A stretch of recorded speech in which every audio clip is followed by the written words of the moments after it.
नमस्कार साथीहरू। आज मैले के भन्न खोजेको भने मैले बजारदेखि काँक्रो लिएर आएको थिएँ। काँक्रो खाँदै गर्दाखेरि चाहिँ एउटा पहेँलो भाग देखेँ। देखिसकेपछि सुइहालेको जस्तो लाग्यो। लागिसकेपछि चाहिँ मैले के रहेछ त भनेर काँक्राले 2 पक्लेटा बनाएर हेरेँ। 2 पक्लेटा बनाइसकेपछि चाहिँ त्यहाँ चाहिँ किराहरू देखेँ। किरा देखिसकेपछि फेरि यो काँक्रोमा त किरा रहेछ भनेर फेरि अर्को काँक्रो बाहिर हेर्नुलाई एकदम राम्रो थियो हैन।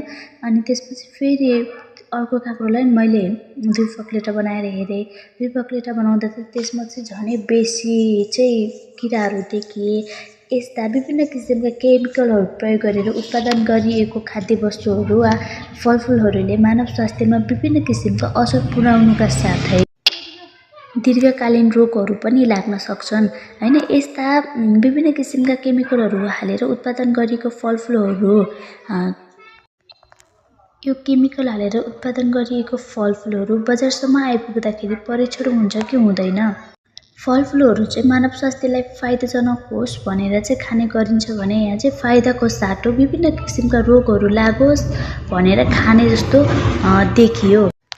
मानव स्वास्थ्य नै ठुलो धन हो भन्दै यो भिडियोलाई चाहिँ सम्बन्धित निकायसम्म पुग्नको लागि सबैले सेयर गरी सहयोग गर्नुहोला।